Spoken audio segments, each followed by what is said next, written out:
Como não morrer de câncer de mama? Você tem câncer de mama?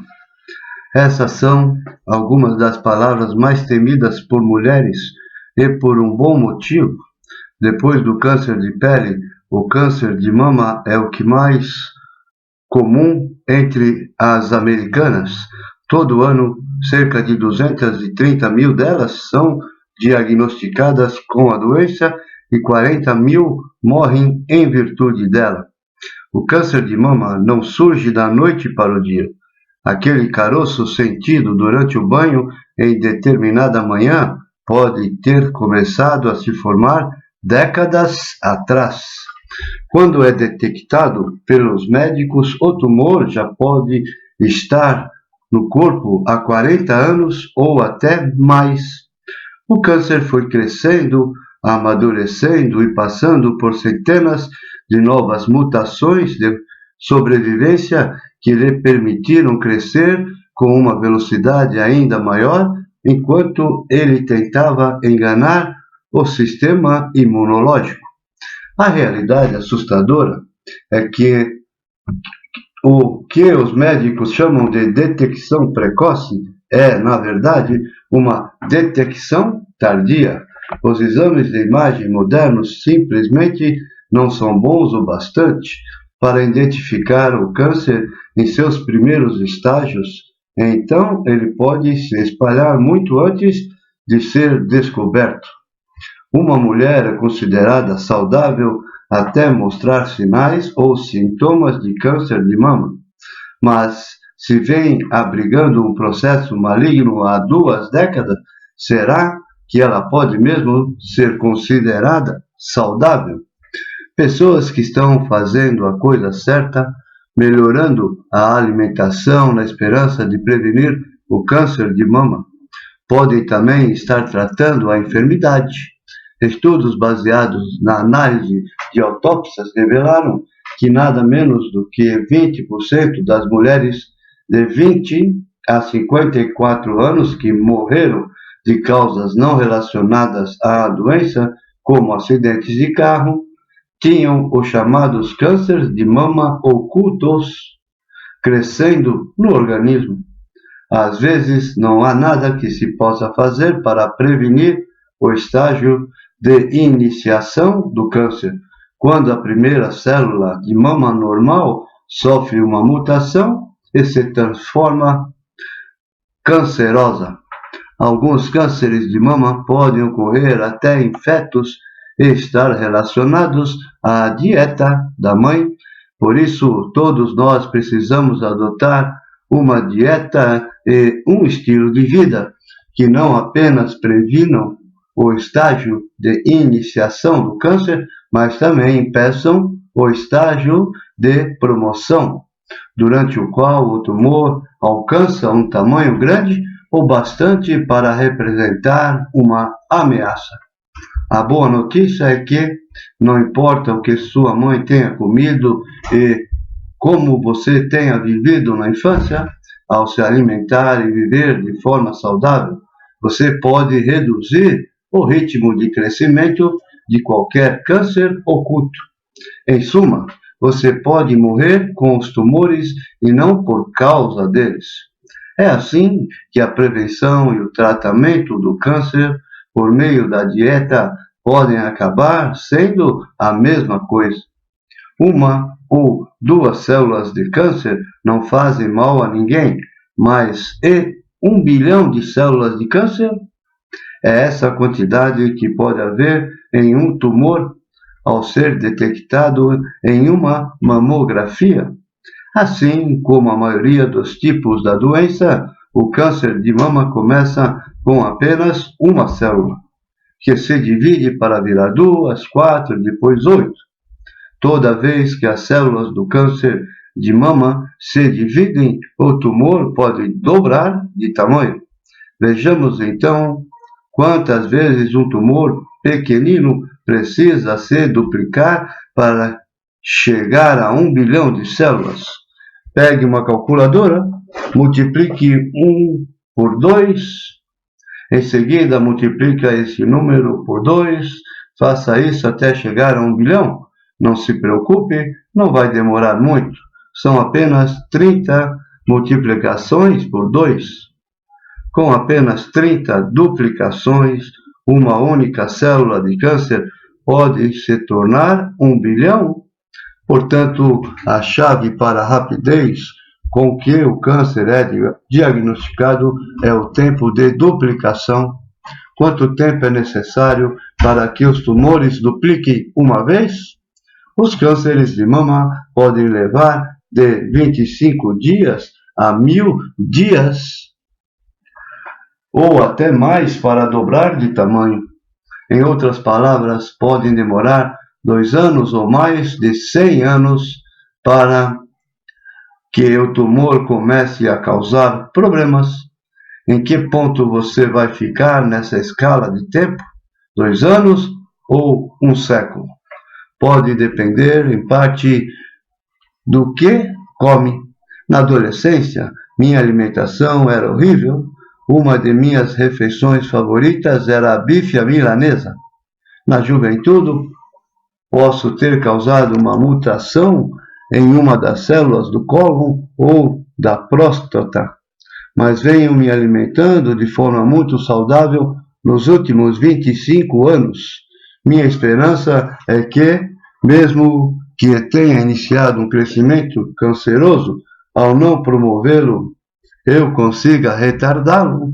Não me importo de receber um diagnóstico de câncer daqui a 100 anos. Não espero estar vivo a essa altura para me preocupar com isso.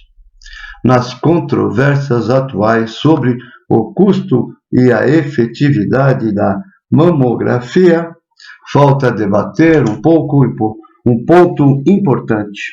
Os exames de câncer de mama, por definição, não previnem a doença. Eles podem apenas detectar cânceres de mama existentes. Com base em estudos feitos a partir de autópsias, nada menos do que 39% das mulheres na casa dos 40 anos já têm um câncer de mama crescendo no corpo, só que pequeno demais para ser detectado pela mamografia. É por isso que não se pode esperar o diagnóstico para começar a se alimentar e viver de maneira mais saudável. Você precisa começar hoje à noite. Fatores de risco para câncer de mama. O Instituto Americano de Pesquisa em Câncer é considerado uma das maiores autoridades do mundo em dieta e câncer. Com base nas melhores pesquisas disponíveis, a instituição apresentou 10 recomendações para a prevenção do câncer. Além de nunca mascar tabaco, a primeira mensagem relacionada à alimentação foi: dietas baseadas em vegetais não processados, verduras, legumes, grãos integrais, frutas e feijões. Reduzem o risco de muitos cânceres e também de outras doenças. Para demonstrar como pode ser imenso o impacto das escolhas relativas ao estilo de vida sobre o risco de se desenvolver câncer de mama, durante 7 anos, cientistas acompanharam um grupo de 30.000 mulheres na pós-menopausa, sem nenhum histórico de câncer de mama. O cumprimento de apenas 3 das 10 recomendações do Instituto Americano de Pesquisa em Câncer, limitar o crescimento de álcool, consumir sobretudo alimentos vegetais e manter um peso corporal normal, foi associado a um risco de câncer de mama 62% menor. Sim, tudo indica que 3 comportamentos saudáveis simples reduzem o risco em mais da metade.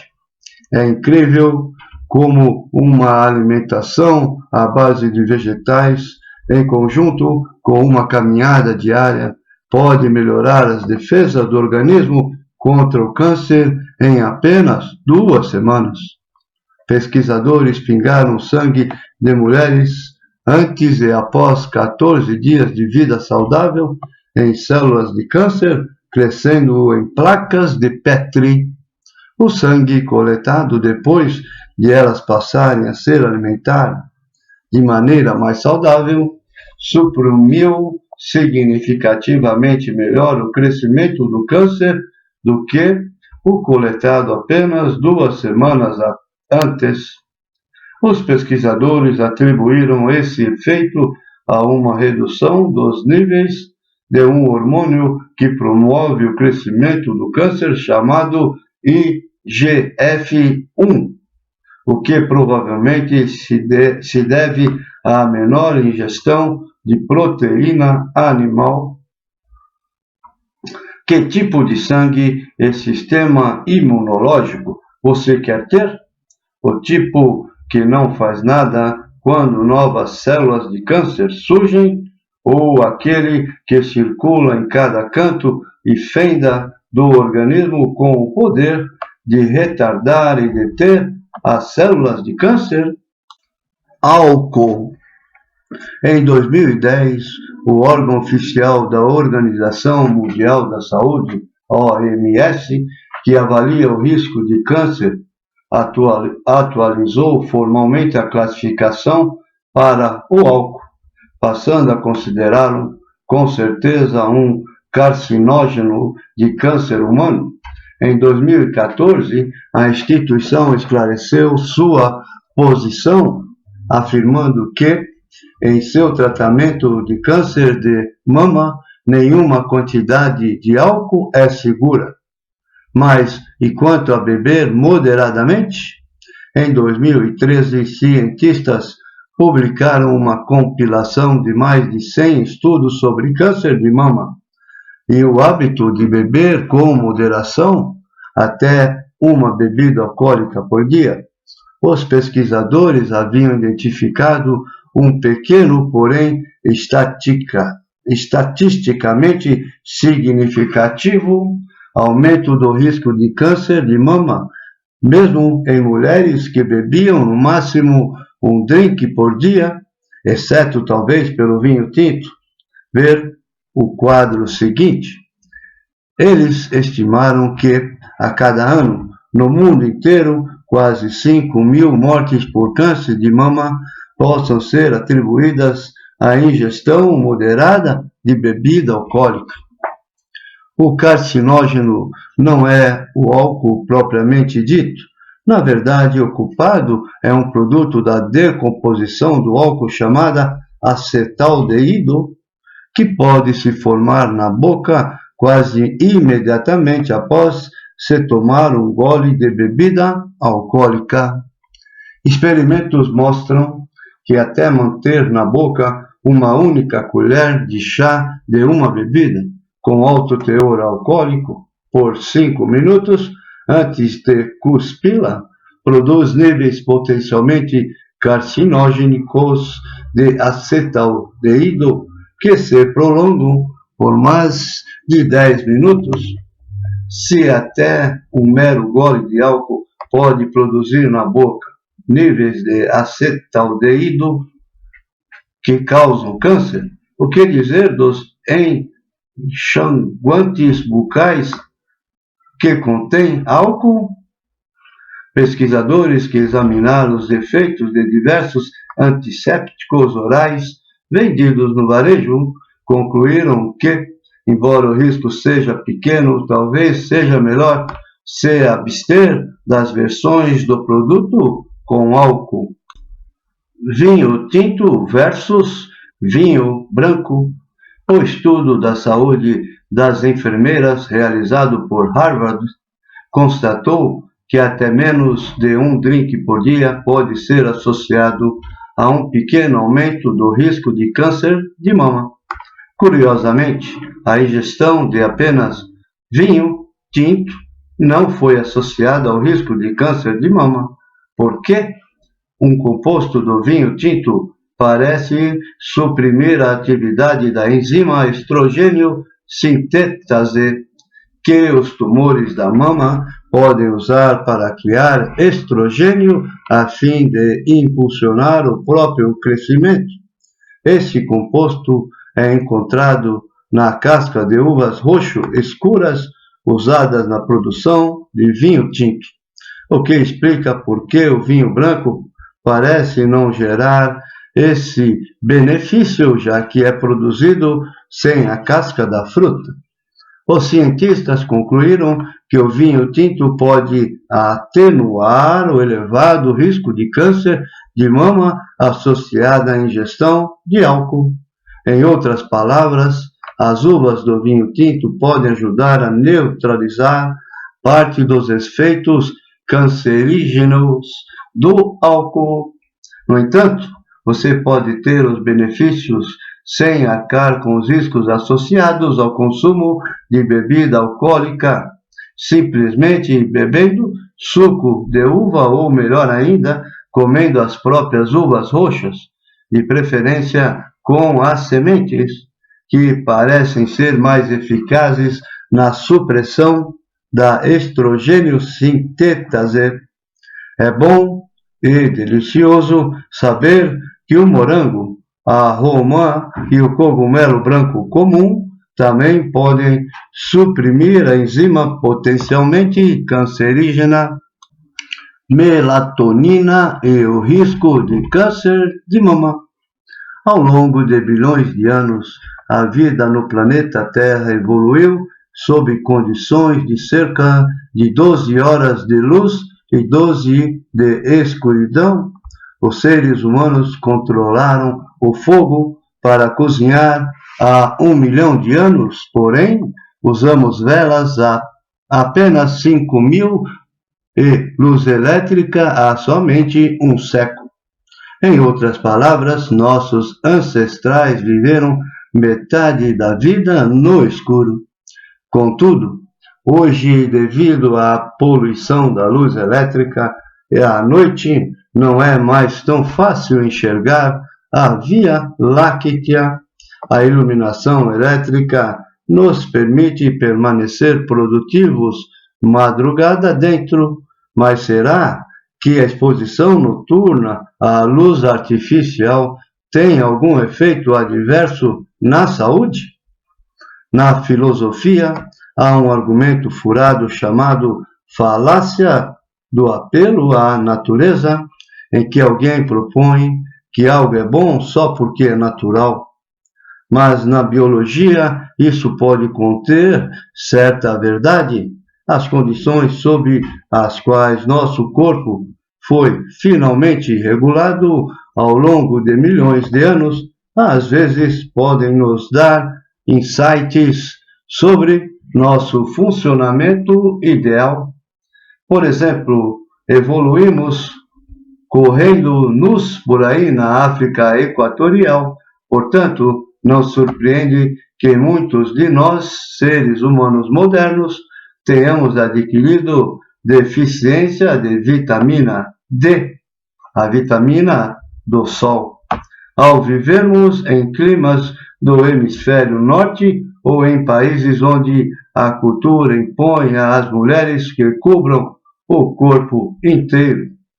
Poderia algo tão onipresente quanto a lâmpada ser uma faca de 2 gumes? Bem, no meio do cérebro está a glândula pineal, que alguns acreditam ser o terceiro olho. Ela está ligada aos olhos e tem apenas uma função: produzir um hormônio chamado melatonina. Durante o dia, a glândula pineal permanece inativa, mas quando o céu escurece, ela fica ativa e bombeia melatonina para a corrente sanguínea. Então, a pessoa começa a ficar cansada, sente-se menos alerta e passa a pensar em dormir. A secreção de melatonina pode atingir um pico entre 2 e 5 da manhã e depois cessar ao raiar do dia, o que é um sinal para que a pessoa acorde. O nível desse hormônio na corrente sanguínea é uma das maneiras pelas quais os órgãos internos sabem que horas são. Funcionam como um ponteiro do relógio circadiano, além de ajudar a regular o sono. Os médicos atribuem à melatonina outro papel, o de suprimir o crescimento de cânceres.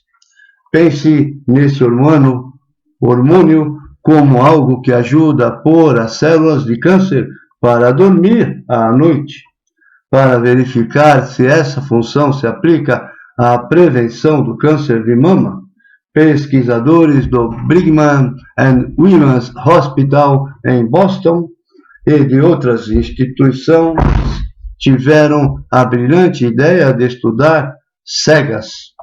Eles imaginaram que, como essas mulheres não podem ver a luz do sol, suas glândulas pineais nunca param de secretar melatonina para a corrente sanguínea. De fato, os cientistas constataram que as cegas podem ter metade da chance das mulheres com visão de desenvolver o câncer de mama. De modo inverso, mulheres que interrompem a produção de melatonina, trabalhando em turnos noturnos, parecem ter um risco maior de desenvolver câncer de mama. Até morar em uma rua muito bem iluminada pode aumentar esse risco. Estudos que cruzaram fotos de satélite tiradas à noite com índices de câncer de mama revelaram que pessoas que moram em bairros mais iluminados tendem a ter um risco maior de adquirir câncer de mama. Portanto, é provável que seja melhor dormir sem nenhuma luz e com as persianas abaixadas, embora as evidências que sustentem tais estratégias sejam limitadas. A produção de melatonina pode ser avaliado medindo-se a quantidade desse hormônio excretada na primeira urina da manhã.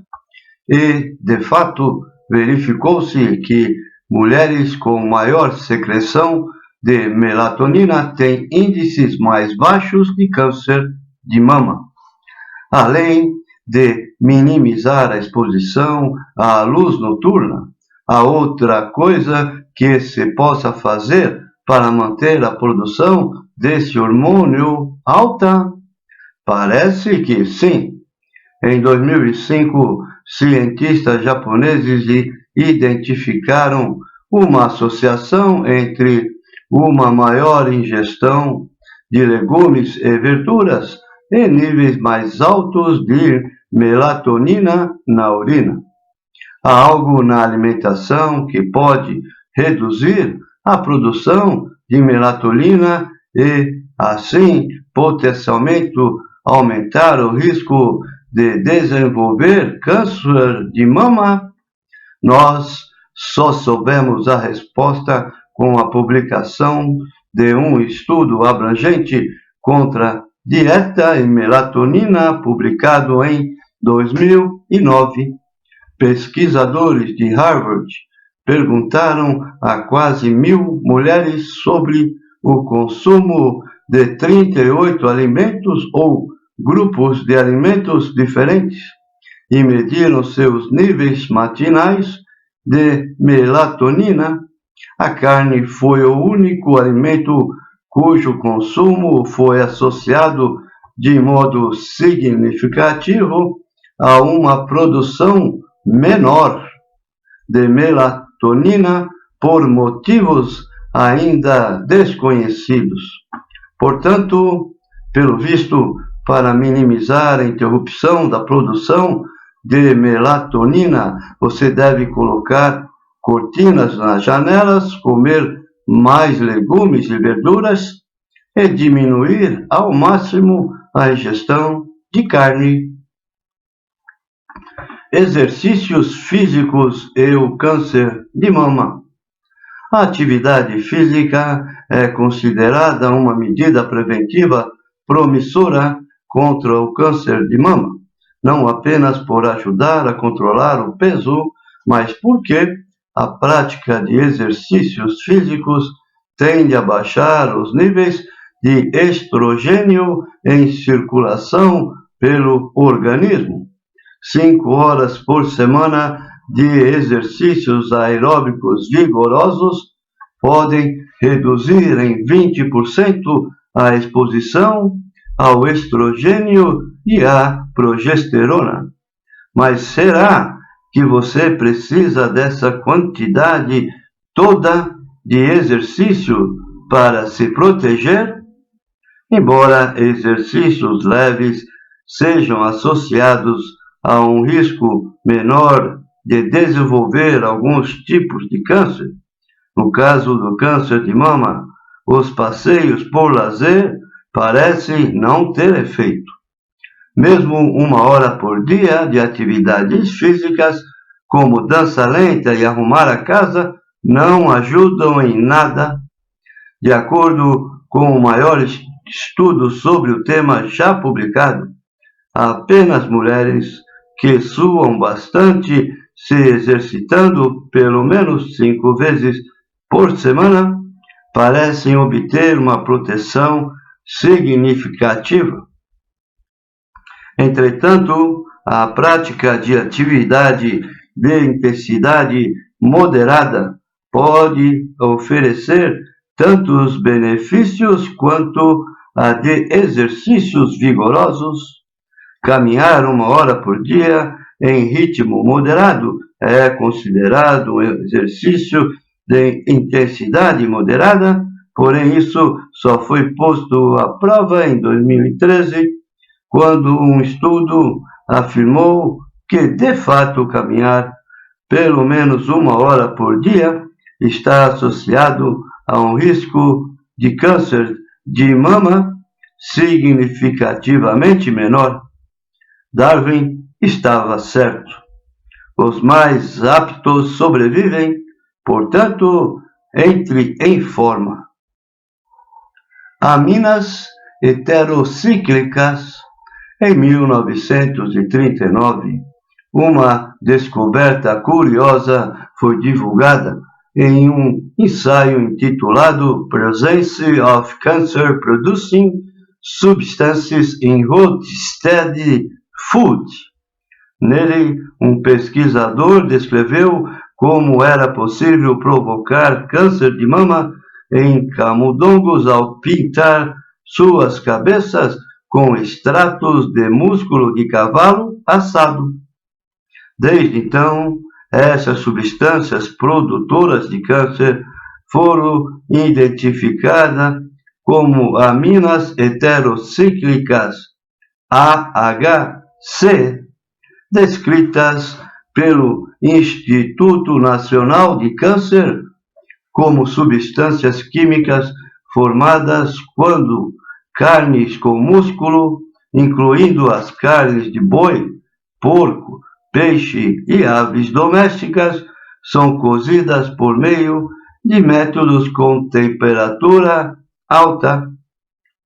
Tais métodos de cozimento incluem assar, fritar e grelhar. A maneira mais segura de consumir carne talvez seja optar pela cozida em fervura. Indivíduos que comem carne sem deixar que ela seja aquecida de 100 graus Celsius produzem urina e fezes com significativamente menos danos ao DNA comparadas aos que comem carne cozida a seco a temperaturas mais altas. Isso significa que eles têm menos substâncias mutagênicas fluindo na corrente sanguínea e, entretanto, em contato com o cólon. Em contrapartida, assar um frango por 15 minutos a 176 graus Celsius leva à produção de AHC.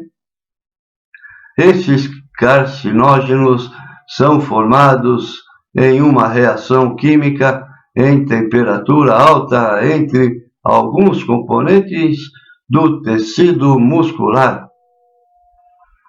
A ausência de algumas dessas substâncias em alimentos vegetais pode explicar por que até hambúrgueres vegetarianos fritos não contêm uma quantidade mensurável de AHCs. Quanto mais tempo a carne for cozida, mais AHCs se formam. Este processo pode explicar por que a ingestão de carne bem passada é associada a um risco maior de cânceres de mama, cólon, esôfago, pulmão, pâncreas, próstata e estômago. Essa situação cria o que Harvard Health Letter chamou de paradoxo da preparação da carne. Cozinhar bem a carne reduz o risco de contrair infecções de origem alimentar, mas cozinhá-la bem demais aumenta o risco de criar carcinógenos de origem alimentar. O fato de as aminas heterocíclicas causarem câncer em roedores não significa que elas causem câncer em seres humanos. Entretanto, nesse caso, as pessoas podem ser até mais suscetíveis. Revelou-se que o fígado de roedores tem uma capacidade incomum de eliminar 99% das AHCs, que os cientistas forçaram por suas gargantas, uma técnica conhecida como gavagem. Mas depois, em 2008, os pesquisadores descobriram que o fígado de pessoas alimentadas com frango cozido só conseguiu eliminar metade desses carcinógenos, o que sugere que o risco de câncer é muito maior do que se pensava antes, com base em experimentos com ratos. Os carcinógenos encontrados na carne cozida explicam por que, conforme os médicos acreditam e foi relatado no projeto de estudo do câncer de mama de Long Island, em 2007, mulheres que consomem mais carne grelhada ou defumada ao longo da vida podem ter uma probabilidade até 47% maior de desenvolver câncer de mama. E o estudo da saúde de mulheres de Iowa constatou que mulheres que comiam bacon, bife e hambúrguer muito bem passados tinham quase 5 vezes mais chances de ter câncer de mama, comparadas às que preferiam essas carnes servidas mal passadas ou ao ponto. A fim de verificarem o que estava acontecendo no interior da mama, os pesquisadores conversaram com mulheres submetidas à cirurgia de redução de mama sobre seus métodos de preparo de carne. Os cientistas conseguiram relacionar o consumo de carne frita à quantidade de danos do DNA encontrados no tecido mamário das mulheres, o tipo de dano com potencial para causar mutação em uma célula normal e torná-la cancerosa. As AHCs parecem capazes tanto de iniciar quanto de promover o crescimento do câncer. Constatou-se que a PHIP, uma das AHCs mais abundantes na carne cozida, tem efeitos potentes semelhantes ao do estrogênio fomentando o crescimento de células de câncer de mama humano com força quase tão grande quanto a do estrogênio puro, sob o qual a maioria dos tumores de mama humanos se desenvolve. Contudo, esse resultado se baseou em uma análise realizada em placa de Petri. Como sabemos que os carcinógenos da carne cozida conseguem alcançar os dutos da mama, onde surge a maioria dos cânceres de mama? Só descobrimos quando os pesquisadores mediam os níveis de pH e P no leite materno de mulheres não fumantes. As AHCs também estão presentes na fumaça do cigarro. Nesse estudo, a pH e P foi encontrada no leite de mulheres que comiam carne na mesma concentração conhecida por estimular de forma significativa o crescimento de células de câncer de mama. Nenhum vestígio de PHIP foi identificado no leite materno da única participante vegetariana. Uma descoberta semelhante foi relatada em um estudo que comparou os níveis de pH e P em fios de cabelo. A substância química foi detectada em amostras de cabelo de todas as 6 pessoas examinadas que consumiam carne, mas em apenas um dos 6 vegetarianos. As AHCs também podem estar presentes em ovos fritos. O corpo humano pode se livrar depressa dessas toxinas depois que cessa a exposição a elas. Os níveis de pH e P na urina podem chegar a 0,24 horas após a pessoa se abster de comer carne. Portanto, se você é adepto da segunda sem carne, é possível que o nível de pH e P que circula em seu corpo não seja detectado na terça-feira de manhã. Mas a alimentação não é a única fonte de pH e P. Os níveis de AHCs em vegetarianos fumantes podem se aproximar dos encontrados em não fumantes que comem carne. A amina heterocíclica PHIP não é apenas um carcinógeno classificado como completo, mas tanto de iniciar cânceres quanto de promovê-los. Ela também pode facilitar a disseminação da doença. O câncer se desenvolve em 3 estágios principais. 1.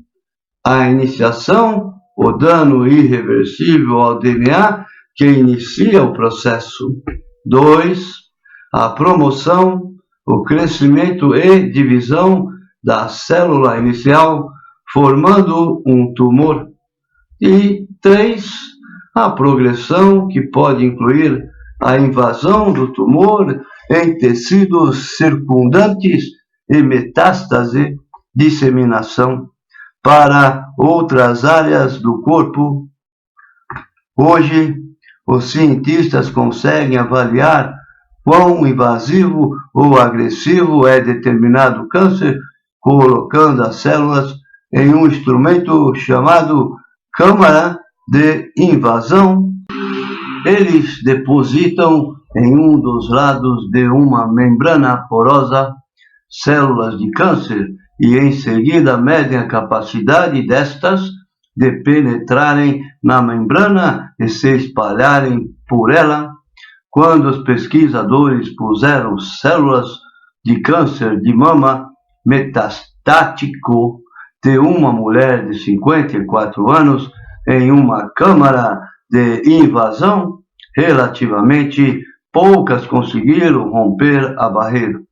No entanto, 72 horas após adicionarem PHIP à câmara, as células de câncer se tornaram mais invasivas, avançando através da membrana em ritmo acelerado. Desse modo, a PHIP na carne pode representar um tipo de carcinógeno que acaba com a vítima em 3 tempos, já que está potencialmente envolvido com cada estágio do desenvolvimento do câncer de mama. Entretanto, permanecer longe desse carcinógeno não é fácil quando se tem uma dieta americana padrão. Como os pesquisadores salientam, é difícil evitar a exposição a PHIP por causa de sua presença em muitas carnes cozidas, consumidas em grande quantidade, em particular o frango, a carne bovina e o peixe. Colesterol. Lembra que falamos anteriormente sobre a pesquisa do Instituto Americano de Pesquisa em Câncer? Um estudo verificou que seguir as diretrizes dessa instituição para a prevenção de câncer pareceu reduzir o risco de câncer de mama e também de doença cardíaca. Além disso, não apenas uma alimentação mais saudável para prevenir o câncer pode ajudar a evitar a doença cardíaca, como uma alimentação que busca prevenir a doença cardíaca pode ajudar a prevenir o câncer. Um dos motivos disso é que o colesterol pode influenciar o desenvolvimento e a progressão do câncer de mama. O câncer parece se alimentar de colesterol. Na placa de Petri, o colesterol LDL estimula o crescimento de células de câncer de mama. Elas engolem o chamado colesterol ruim. Os tumores podem sugar tanto colesterol que os níveis dessa substância em pacientes com câncer tendem a despencar à medida que a doença evolui. Isso não é um bom sinal, já que a sobrevivência do paciente tende a ser menor quando a absorção de colesterol é maior. Os médicos acreditam que o câncer use o colesterol para fabricar estrogênio ou tecidos. Em outras palavras, os tumores de mama podem se aproveitar do alto nível de colesterol em circulação para alimentar e acelerar o próprio crescimento.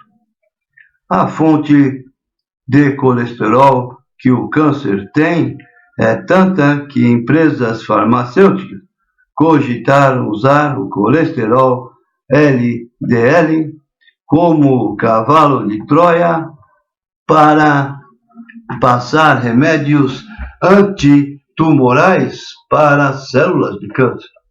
Embora os dados sejam imprecisos, o maior estudo sobre colesterol e câncer já realizados até hoje, com mais de 1 milhão de participantes, constatou um risco 17% maior em mulheres que tinham nível de colesterol total acima de 240, comparadas àquelas cujo colesterol estava abaixo de 160.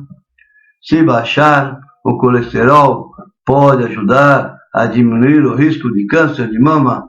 Que tal tomar estatinas que o reduzem? As estatinas pareciam promissoras em análises feitas em placa de Petri, mas estudos de base populacional comparando índices de câncer de mama entre usuários de estatina e não usuários obtiveram resultados inconsistentes. Algumas sugeriram que essa substância reduz o risco de câncer de mama, enquanto outros mostraram um risco maior. Contudo, quase todos esses estudos foram realizados em períodos relativamente curtos. A maioria considerou 5 anos como sendo o uso de estatina por longo prazo. Porém, o câncer de mama pode demorar décadas para desenvolver. O primeiro grande estudo sobre o risco de câncer de mama por uso de estatina durante pelo menos 10 anos foi publicado em 2013. Ele constatou que mulheres que tomavam a substância há pelo menos uma década tinham o dobro de risco de desenvolver os 2 tipos mais comuns de câncer de mama infiltrativos, o carcinoma ductal invasivo e o carcinoma lobular invasivo. Já os remédios para reduzir níveis de colesterol duplicaram o risco. Caso isso seja confirmado, as implicações dessas descobertas para a saúde pública são imensas. Estima-se que cerca de 1 em cada 4 mulheres com mais de 45 anos nos Estados Unidos esteja tomando esses medicamentos. O assassino número 1 das mulheres é a doença cardíaca, não o câncer de mama. Portanto, elas ainda precisam ter o colesterol reduzido. Provavelmente dá para fazer isso sem recorrer a remédios, mantendo uma dieta à base de vegetais. E certos alimentos vegetais podem ser particularmente protetores. Como prevenir e tratar o câncer de mama com alimentos vegetais? Não muito tempo atrás, recebi uma mensagem muito comovente de Bettina, que vinha acompanhando o meu trabalho no nutritionfacts.org. Ela fora diagnosticada com câncer de mama triplo negativo, o tipo mais difícil de tratar, em estágio 2.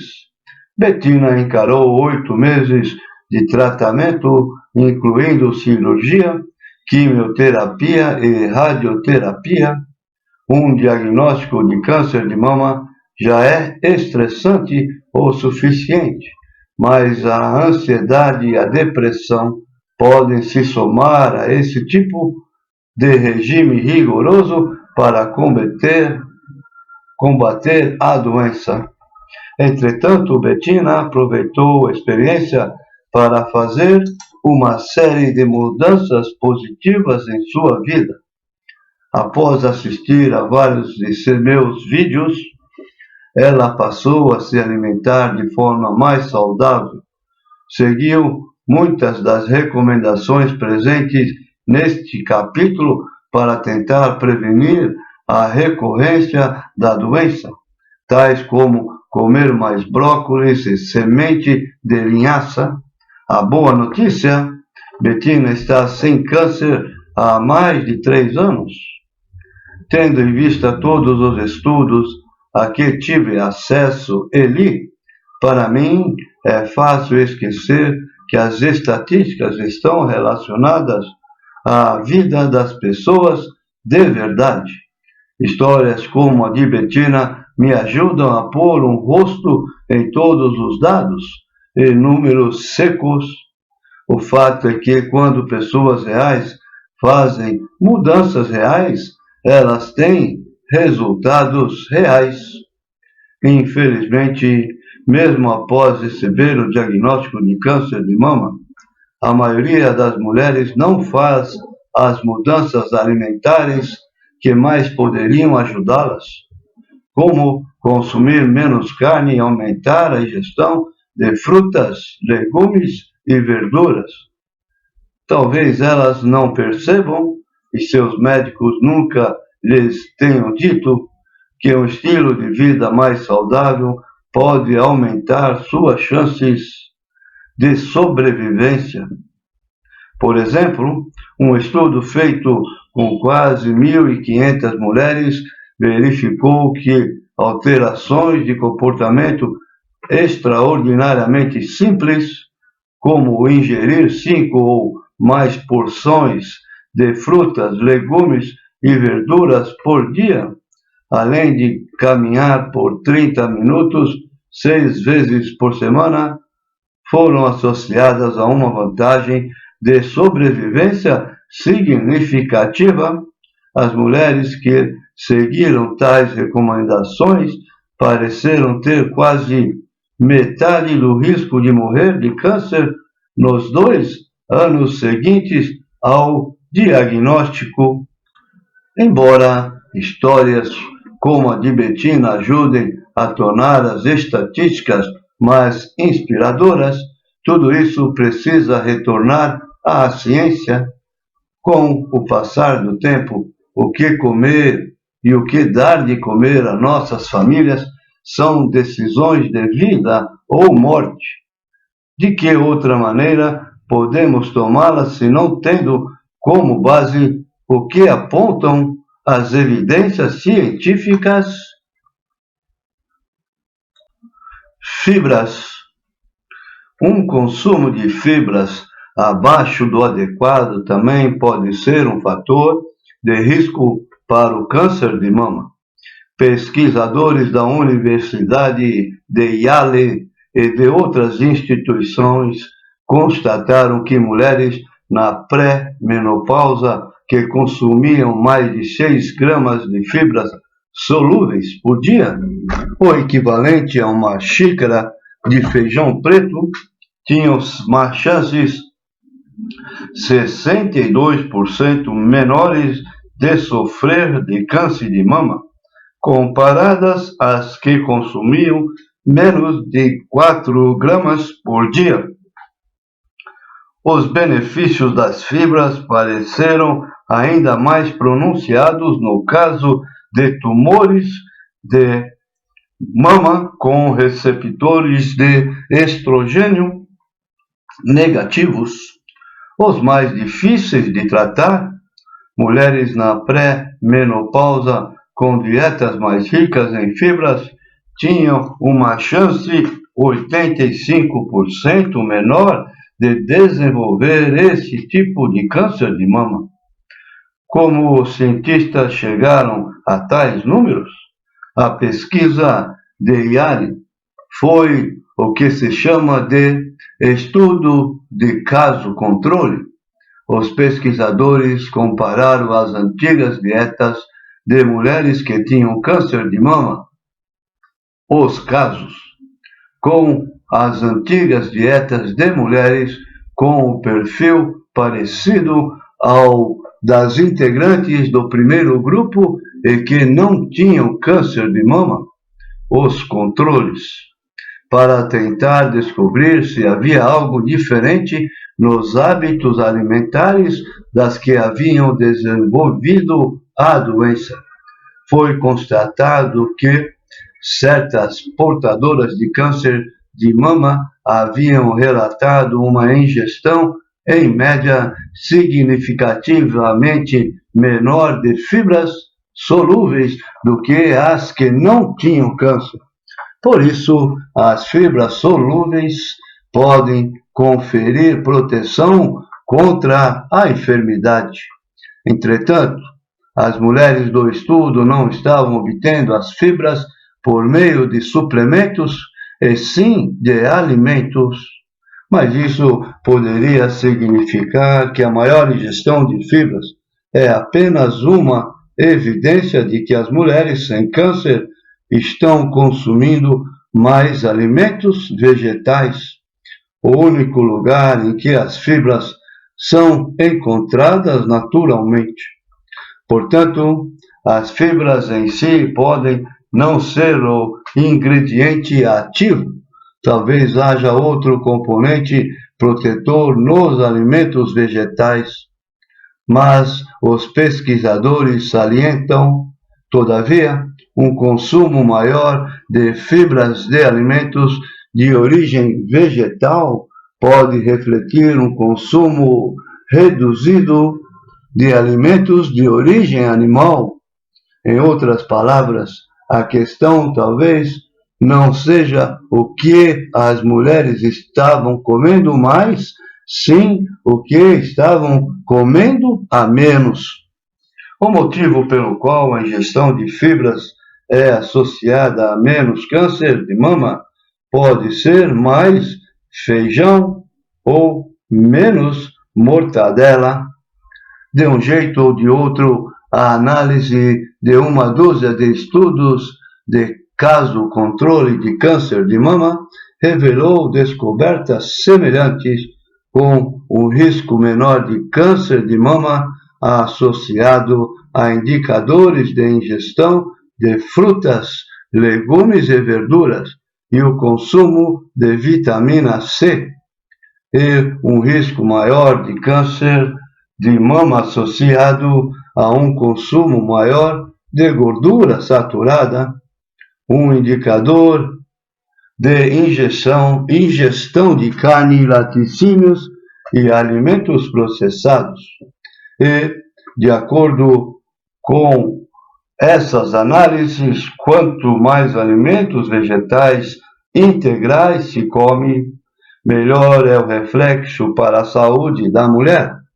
Cada 20 gramas de fibras ingeridos por dia foram associados a um risco de câncer de mama 15% menor. Contudo, um ponto negativo dos estudos de caso controle é o fato de eles se valerem da memória das participantes sobre o que eles vêm comendo, o que abre para a possibilidade de se introduzir algo conhecido como viés de memória. Por exemplo, se portadores de câncer tenderem a ter uma memória seletiva dos artigos não saudáveis que comem, essa recordação distorcida poderia inflar artificialmente a correlação entre o consumo de certos alimentos e a doença. Estudos de coorte prospectivos burlam tal problema ao acompanhar um grupo coorte de mulheres saudáveis e suas dietas no futuro, prospectivamente, para ver quem adquire câncer e quem não adquire. A compilação de 10 desses estudos de coorte prospectivos sobre câncer de mama e injeção de fibras chegou a resultados semelhantes aos 12 estudos de caso controle mencionados há pouco. Um risco de câncer de mama 14% menor para cada 20 gramas de fibras ingeridos por dia. Entretanto, a relação entre mais fibras e menos câncer de mama pode não ser uma linha reta que sobe de forma constante. O risco de câncer de mama pode não cair significativamente até que se chegue a pelo menos 25 gramas de fibras por dia. Infelizmente, se estima que a americana média consome menos de 15 gramas de fibra por dia, apenas a metade do mínimo diário recomendado. Nos Estados Unidos, até o vegetariano médio come apenas 20 gramas por dia. Em contrapartida, os vegetarianos saudáveis podem chegar a uma média de 37 gramas por dia, e os veganos a uma de 46 gramas. Enquanto isso, as dietas à base de vegetais e alimentos não processados usados de modo terapêutico para reverter doenças crônicas contêm mais de 60 gramas de fibra, elucidando o câncer de mama. Um estudo publicado no Annals of Oncology, intitulado Does an Apple a Day Keep to Oncologist Away? Uma maçã por dia mantém você longe do oncologista? Se propôs a determinar se a ingestão de uma maçã ou mais por dia está associada a um risco menor de câncer. Os resultados, comparadas com pessoas que, em média, comiam menos de uma maçã por dia, ou as que consumiam a fruta todos os dias, tinham uma chance 24% menor de desenvolver câncer de mama, bem como o risco significativamente menores de adquirir câncer de ovário, de laringe e colo retal. As associações entre a fruta e a sua função protetora se mantiveram mesmo depois de ser levada em consideração a ingestão de verduras, legumes e outras frutas pelos participantes, o que sugere que o consumo diário de maçã é mais do que um mero indicador de uma dieta mais saudável. Supõe-se que a proteção contra câncer conferida pela maçã provenha de suas propriedades antioxidantes. Seus antioxidantes estão concentrados na casca, o que faz sentido. A casca é a primeira linha de defesa da fruta contra o mundo externo. Ao ser exposta, a polpa interna começa a ficar marrom, oxidar. Na mesma hora, o poder antioxidante da casca pode ser de duas variedades Golden Delicious a 6 vezes a adarede maior do que o da polpa.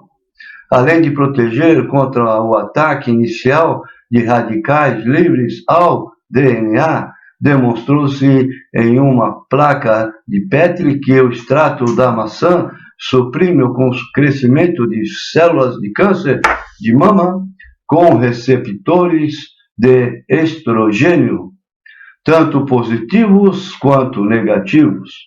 Quando pesquisadores de minha alma mater, a Universidade Cornell, pingaram em separado os extratos da casca e da polpa das mesmas maçãs em células de câncer, a casca interrompeu o crescimento da doença com eficácia 10 vezes maior.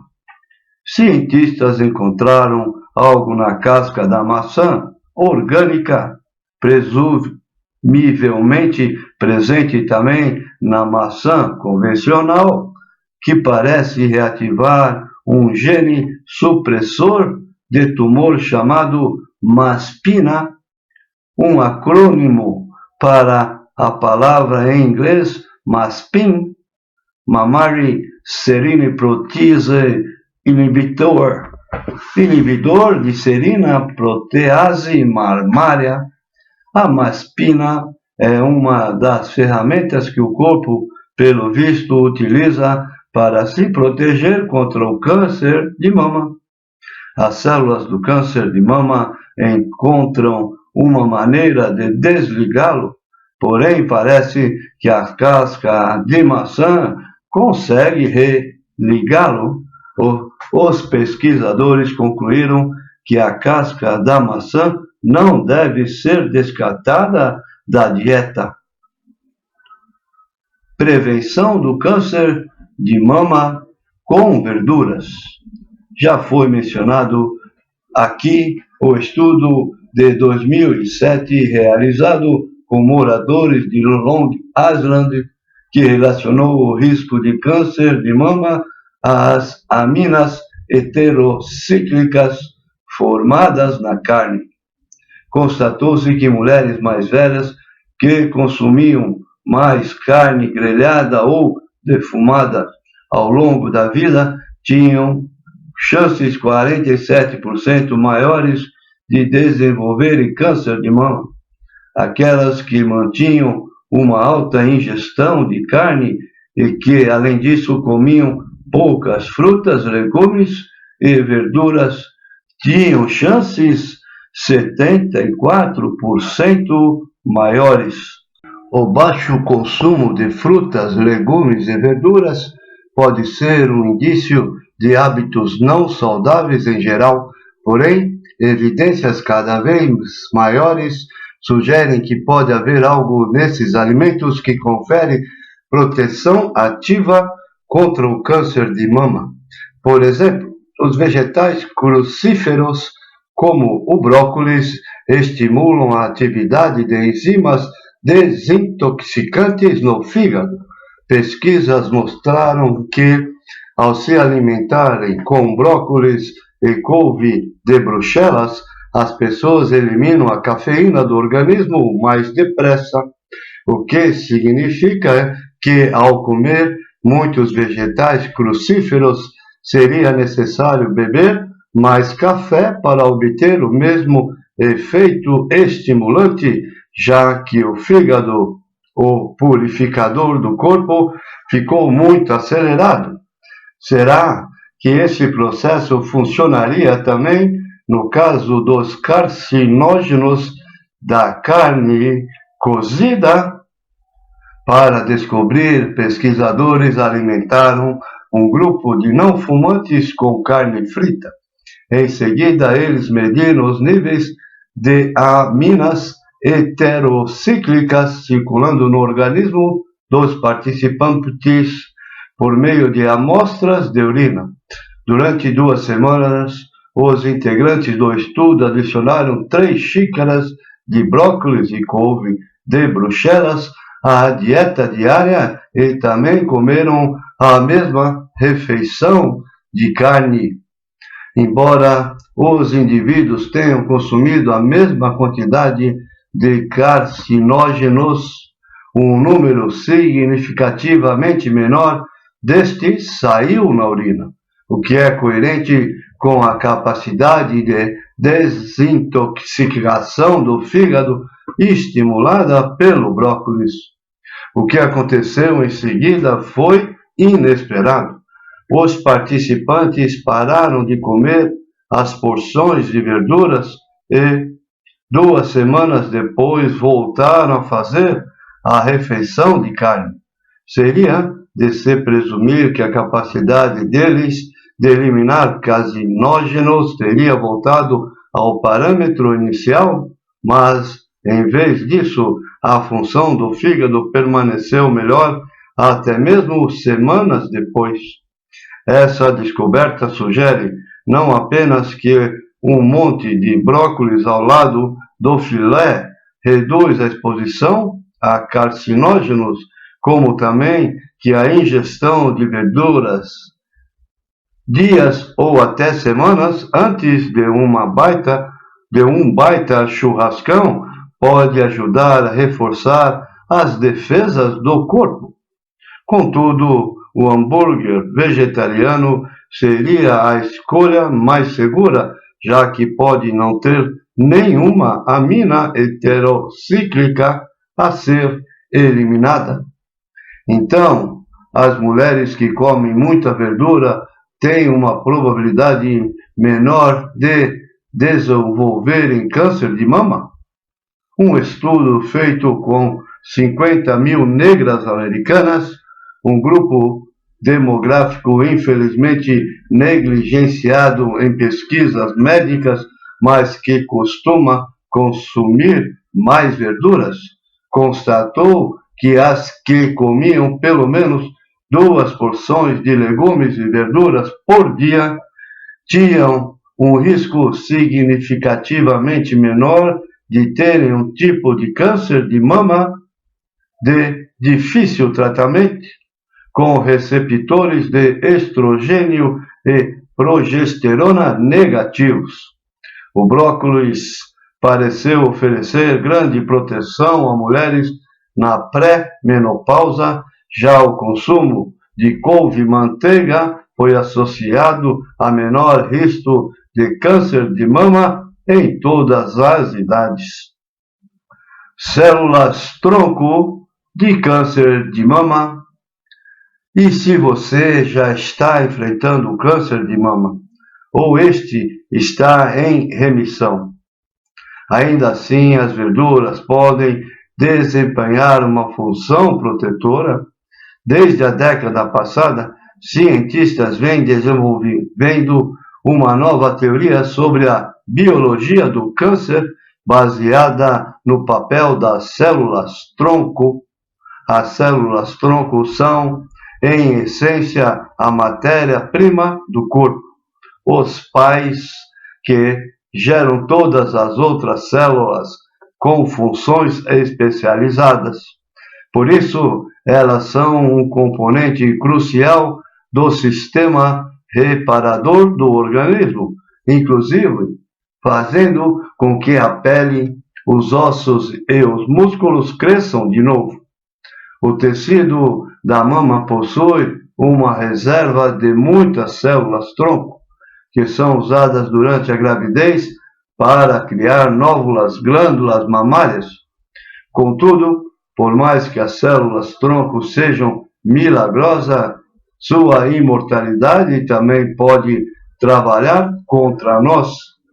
Se, em vez de reconstruir órgãos, se tornam cancerosos, elas acabam gerando tumores. É possível que seja por causa das células-troncos que o câncer de mama pode retornar até 25 anos após ter sido vencido. Quando o paciente é informado de que está sem câncer, isso significa que os tumores sumiram. Mas se suas células-tronco são cancerosas, os tumores podem reaparecer muitos anos depois. Alguém que está sem câncer há 10 anos talvez se considere curado, porém, infelizmente, o tumor pode estar apenas em remissão.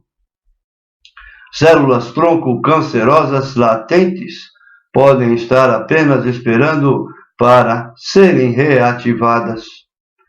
A atual bateria de sofisticadas drogas quimioterápicas e de regimes de radioterapia se baseia em modelos criados a partir de testes com animais. O êxito de um determinado tratamento costuma ser medido por sua capacidade de encolher tumores em roedores, mas ratos em laboratório só vivem de 2 a 3 anos. Os médicos podem estar encolhendo tumores, porém, células-tronco que sofreram mutação podem ainda estar à espreita, capazes de formar aos poucos novos tumores nos anos seguintes. O que precisamos fazer é atacar a raiz do câncer. Precisamos criar tratamentos que visem não apenas reduzir o volume do tumor, mas atingir o que tem sido chamado de o coração pulsante do tumor, as células-tronco cancerosas. É aí que o brócolis entra.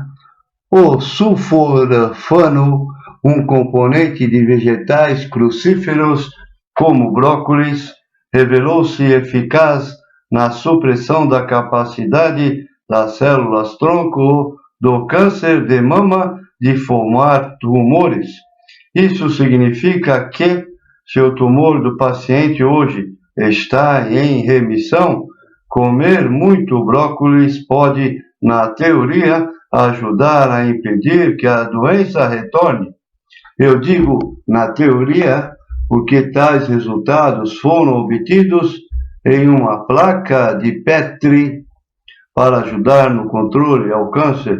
O sulforafano teria primeiro que ser absorvido na corrente sanguínea ao se ingerir o brócolis. Em seguida, ele teria que se acumular no tecido mamário na mesma concentração que se verificou ser capaz de combater células tronco cancerosas no laboratório. Mas isso é possível? Um grupo inovador da Johns Hopkins University foi atrás da resposta. Os pesquisadores pediram a mulheres com cirurgia de redução de mama marcada que bebessem suco de broto de brócolis 1 hora antes do procedimento. Conforme previsto, depois de dissecarem o tecido mamário pós-cirurgia, os cientistas encontraram evidências de um aumento significativo de sulforafano. Em outras palavras, sabemos agora que os nutrientes que combatem o câncer presentes no brócolis conseguem chegar ao lugar certo quando o legume é ingerido.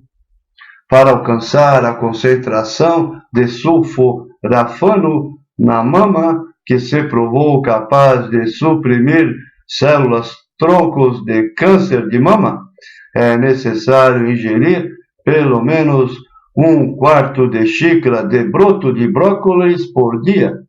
O broto de brócolis pode ser encontrado na seção de hortifruti do mercado, porém é mais fácil e barato cultivá-lo em casa. O sabor é um pouco amargo, como o do rabanete. Por isso, gosto de misturá-lo à salada para diluir sua intensidade. Ainda são necessários estudos clínicos randomizados para verificar se as sobreviventes de câncer de mama que comem brócolis vivem mais do que as que não comem. Entretanto, já que não apresenta nenhum aspecto negativo e apenas efeitos colaterais positivos, eu recomendo o consumo de brócolis e outros vegetais crucíferos a todo mundo. Semente de linhaça. A semente de linhaça foi um dos primeiros itens a ser considerado um alimento saudável, apreciada por suas supostas propriedades curativas desde pelo menos os tempos da Grécia Antiga, quando o renomado médico Hipócrates escreveu sobre seu uso medicinal, mais conhecida como uma das fontes vegetais mais ricas em ácidos graxos ômega 3 essenciais. A semente de linhaça também é notável pelo teor de lignana. Embora esta seja encontrada em todo o reino vegetal, a semente de linhaça tem cerca de 100 vezes mais lignanas do que outros alimentos. Mas afinal, o que são lignanas? As lignanas são fitoestrógenos que podem moderar os efeitos do estrogênio do corpo. É por isso que a semente de linhaça é tida como um tratamento médico de primeira linha para a dor no peito que ocorre devido à menstruação. Em termos de risco de câncer de mama, comer uma colher de sopa de semente de linhaça moída todos os dias pode estender por um dia o ciclo menstrual da mulher. Isso significa que, ao longo da vida, ela passará menos tempo menstruada e, portanto, presumivelmente, sofrerá menos exposição ao estrogênio e terá um risco menor de câncer de mama. Assim, como o brócolis tecnicamente não contém sulforafano, ele possui apenas os precursores que se transformam na substância quando mastigados. A semente de linhaça não contém lignanas, apenas precursores de lignana, que precisam ser ativados. Essa tarefa é realizada pelas bactérias benéficas do intestino. O papel das bactérias do intestino ajuda a explicar por que as mulheres com infecções urinárias frequentes podem ter um risco maior de desenvolver câncer de mama. Cada tratamento com antibióticos que se faz mata bactérias de forma indiscriminada, o que ocasiona bloqueio da capacidade das bactérias benéficas do intestino de aproveitar de maneira plena as lignanas da dieta. Mais um motivo por que só se deve tomar antibióticos quando necessário. A ingestão de lignana é associada a um risco bem reduzido de câncer de mama em mulheres na pós-menopausa. Presume-se que isso se deva aos efeitos moderadores do estrogênio da substância. Mas, já que as lignanas estão presentes em alimentos como frutas vermelhas, grãos integrais e verduras verdes escuras, será que elas são apenas um indicador de dieta saudável? Em uma placa de Petri, as lignanas suprimem diretamente a proliferação de células de câncer de mama. Contudo, até hoje há as evidências mais fortes de que há mesmo algo de especial nessa classe de fitonutrientes provém de pesquisas interventivas, a começar por um estudo de 2010 financiado pelo Instituto Nacional do Câncer.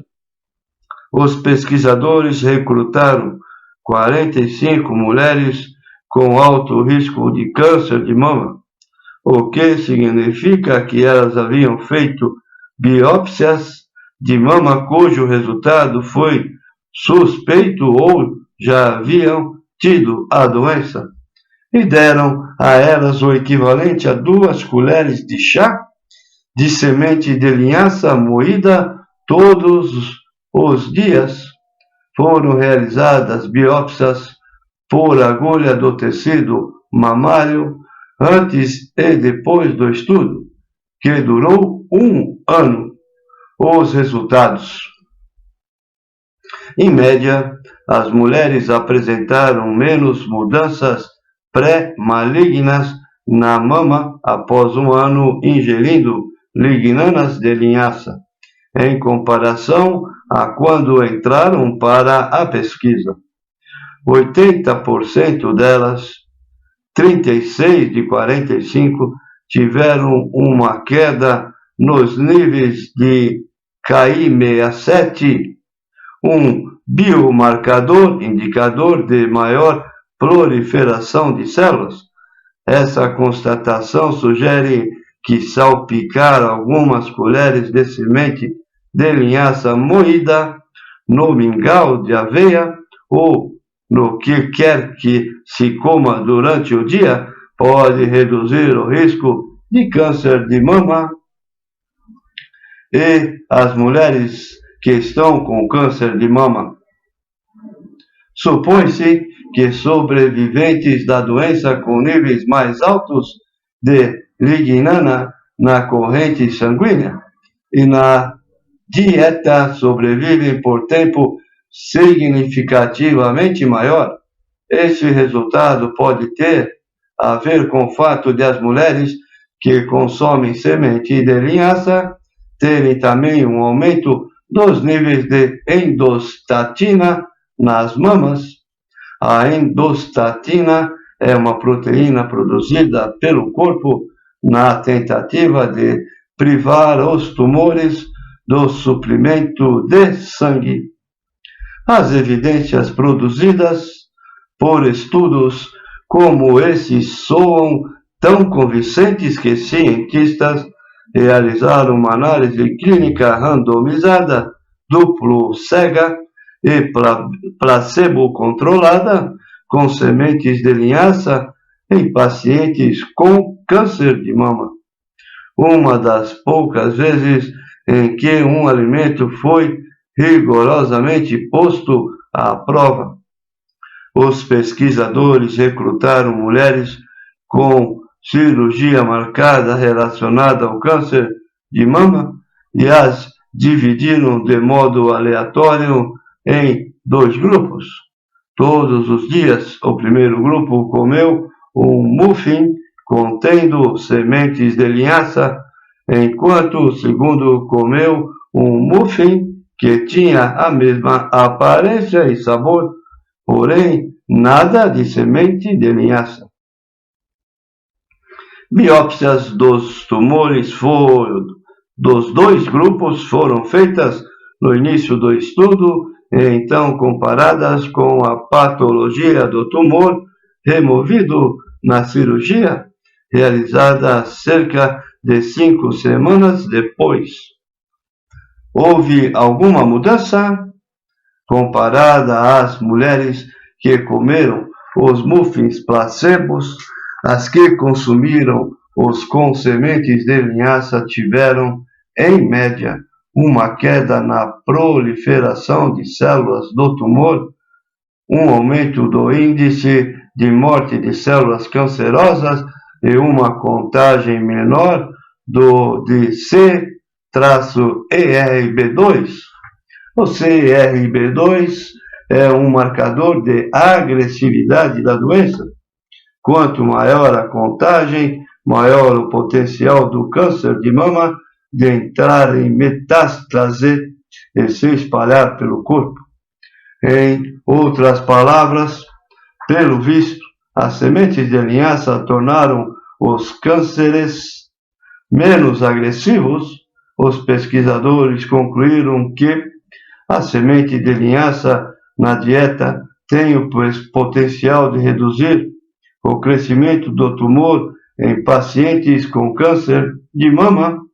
A semente de linhaça, que é barata e de fácil acesso, pode ser uma potencial alternativa ou adicional alimentar às drogas para câncer usadas hoje.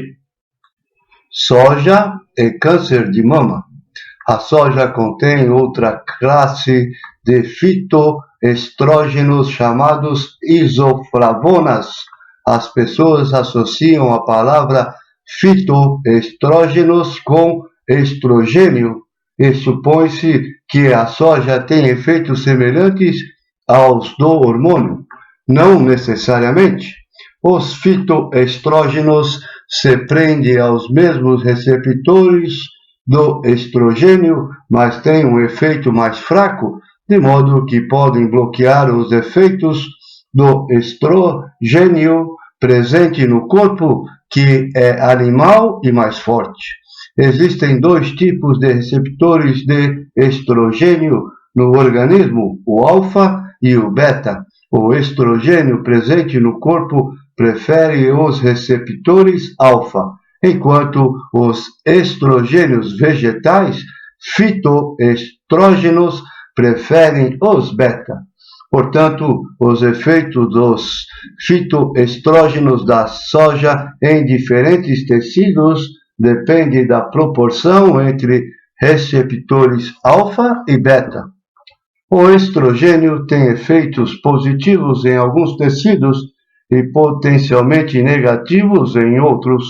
Por exemplo, níveis altos de estrogênio podem ser bons para os ossos, mas também podem aumentar a probabilidade de se ter câncer de mama. Em condições ideais, você preferiria ter o que é chamado de modulador seletivo de receptor de estrogênio no corpo, que geraria efeitos pró-estrogênio em alguns tecidos e efeitos anti-estrogênico em outros. Bem, é isso que os fitoestrógenos da soja parecem ser. Acredita-se que a soja reduz o risco de câncer de mama, um efeito antiestrogênico, e também ajude a reduzir o sintoma de ondas de calor na menopausa, um efeito pró-estrogênio. Portanto, ao consumir a soja, talvez você consiga aproveitar o melhor dos dois mundos. E o consumo da soja por mulheres com câncer de mama. Foram realizados 5 estudos sobre sobreviventes da doença e a ingestão de soja. Em geral, os pesquisadores constataram que as mulheres com diagnóstico de câncer de mama que comeram mais sojas viveram significativamente mais e tiveram um risco significativamente menor de recorrência da enfermidade do que as que comeram menos. A quantidade de fitoestrógenos presente em uma única xícara de leite de soja pode reduzir em 25% o risco de que a doença retorne. A maior taxa de sobrevivência das participantes que consumiam mais alimentos de soja foi constatada tanto em mulheres cujos tumores respondiam ao estrogênio, câncer de mama com receptores de estrogênios positivos, quanto nas cujos tumores não respondiam ao estrogênio, câncer de mama com receptores de estrogênio negativos. Isso também se provou válido tanto para mulheres jovens quanto para as mais velhas. Em um estudo, por exemplo, 90% das pacientes com câncer de mama que ingeriram mais fitoestrógenos de soja após o diagnóstico ainda estavam vivas 5 anos depois, enquanto metade das que comeram pouca ou nenhuma soja haviam morrido. Uma maneira pela qual a soja pode reduzir o risco de câncer e aumentar a sobrevivência das pacientes é ajudando a reativar os genes BRCA. O BRCA1 e o BRCA2 são os chamados genes cuidadores, genes supressores de câncer responsáveis por reparar o DNA. Mutações nesses genes podem causar uma forma rara de câncer de mama hereditário, conforme foi bastante divulgado. Angelina Jolie decidiu se submeter a uma mastectomia dupla preventiva. Uma pesquisa da Coalizão Nacional do Câncer de Mama constatou que a maioria das mulheres acredita que a maior parte dos cânceres de mama ocorrem em mulheres com histórico familiar da doença ou com predisposição genética. A realidade é que apenas 2,5% dos casos de câncer de mama podem ser atribuídos à ocorrência da enfermidade na família. Se a grande maioria das pacientes com câncer de mama tem genes BRCA totalmente funcionais, o que significa que seus mecanismos de reparação de DNA estão intactos, como o câncer se formou, cresceu e se espalhou? Os tumores de mama parecem ser capazes de suprimir a expressão do gene por meio de um processo chamado metilação. Embora o gene em si esteja em condições de atuar, o câncer o desliga ou reduz sua expressão, potencialmente ajudando na disseminação metastática de um tumor. É aí que entra a soja. Supõe-se que as isoflavonas da soja ajudem a restaurar a proteção do BRCA, removendo a camisa de força de metil que o tumor tentou pôr nele. Contudo, a dose que os pesquisadores usaram para chegar a esse resultado in vitro foi bem grande, o equivalente a comer uma xícara de soja. O consumo de soja também pode beneficiar mulheres com variações de outros genes de suscetibilidade ao câncer de mama, conhecidos como MDM2 e CYP1B1. Portanto, mulheres com maior risco genético de desenvolver câncer de mama podem tirar proveito, especialmente de uma alta ingestão de soja. A conclusão é a de que, quaisquer que forem os genes que se tenha herdado, mudanças na dieta conseguem afetar a expressão do DNA em um nível genético, podendo aumentar a capacidade do indivíduo de combater a doença. Por que as asiáticas têm menos câncer de mama?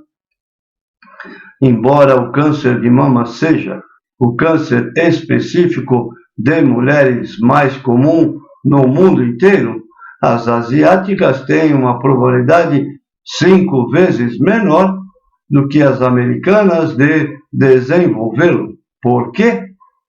Uma possibilidade é o fato de elas tomarem chá verde, um componente comum de muitas dietas asiáticas. Essa bebida tem sido associada a uma redução de 30% no risco de câncer de mama. Outra forte possibilidade é uma ingestão de soja passível de ser considerada alta. Se consumida durante a infância, a soja pode reduzir à metade o risco de câncer de mama mais tarde na vida. Quando ela é consumida, sobretudo na vida adulta, a redução do risco pode ser de apenas uns 25%. Embora possam ser responsáveis por reduzir à metade o risco de câncer de mama em asiáticas, o chá verde e a soja não são totalmente responsáveis pela disparidade entre os índices de câncer de mama oriental e ocidental. Populações asiáticas também consomem mais cogumelos, conforme observado no box sobre vinho tinto. Aqui verificou-se que os cogumelos brancos também bloqueiam a enzima estrogênio sintetase, pelo menos em uma placa de Petri.